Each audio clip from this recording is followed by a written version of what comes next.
कि अगर ये 6 बातें जीवन में उतार लो तो ऐसी तुम्हारी स्थिति हो जाएगी। भीतर हृदय बिहारी, आंख खोलो तो बाहर सब रूप धारण किए वही विराजमान है। इस स्थिति के लिए पूज्य बाबा कह रहे हैं कि अगर आप ये 6 बातें स्वीकार करें तो बहुत जल्दी ये स्थिति आ जाएगी। कोई कितना भी तुम्हें क्रोध दिलाना चाहे, तुम कभी गुस्सा मत होना, पहली बात धारण करो।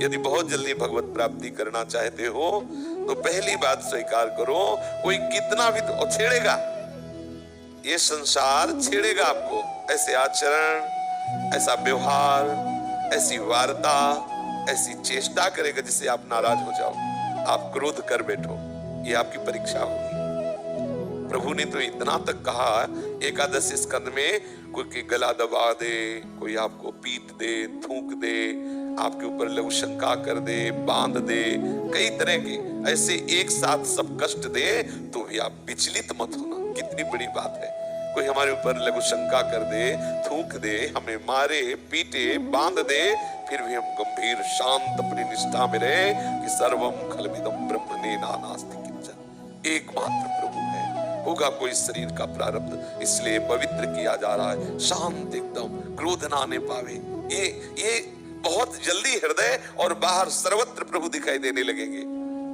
पहली बात, कोई कितना भी तुम्हें विचलित करना चाहे, तुम्हें गुस्सा नहीं आनी चाहिए। अब आप देख लीजिए, वो गाली देगा, वो अपमान करेगा, निंदा करेगा, हमें गुस्सा नहीं करना। नियम ले लो, यदि भगवत प्राप्ति करनी है क्षमा कर दो, गुस्सा मत करो, विवेकवान बनो। किससे गुस्सा करोगे? जिसकी आराधना कर रहे हो वही तो तुम्हारे साथ छेड़खानी कर रहा है, वही तुम्हें गुस्सा दिलाने के लिए कर रहा है। सच्ची माने वही कर रहा है। बिल्कुल दृढ़ निष्ठा में आ जाए। अगर कहीं चूक हो जाए तो फिर उसी से प्रार्थना करो कि हमें ऐसी सामर्थ्य दो गोविंद कि मैं पहचान पाऊं कि तुम्हें। उमा जे राम चरण रत विगत काम मद को निज प्रभु में देखें जगत केशन करें विरोध।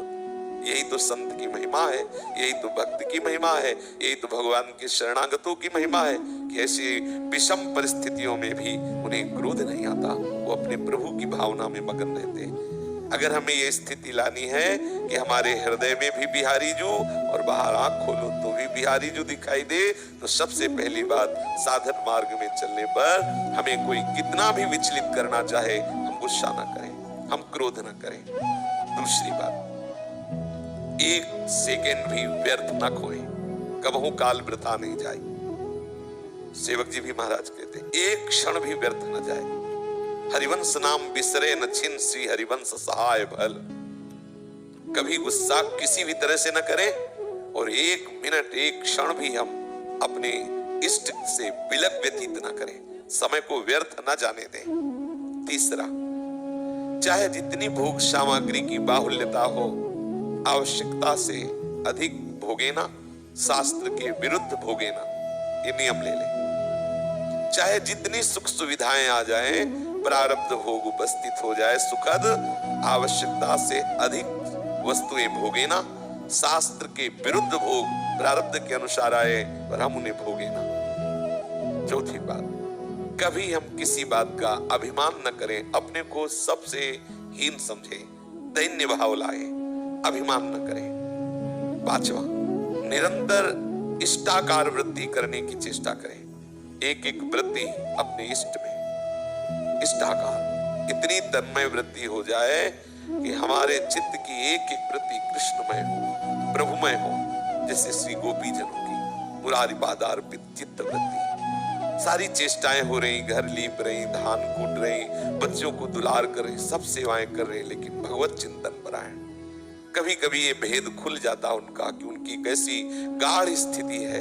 कह रही बेचने जा रही दही और कहना चाहती कोई दही ले ले, दही निकलता है कोई गोविंद ले ले, कोई दामोदर ले ले, कोई माधव ले ले। ऐसा विक्रेतु कामा खिल गोप कन्या मुरारी पादार पित चित्त वृत्ति दध्यादिकम मोह वशाद वोचत गोविंद दामोदर माधवेति। इष्ट की तन्मयता, एक एक वृत्ति इष्टाकार। और छठवीं, पूर्ण सद्गुरुदेव के चरणों में अनन्य भाव से आश्रय। सद्गुरुदेव के चरणों का पूर्ण आश्रय, इन 6 बातों से ऐसी स्थिति प्राप्त हो जाती है।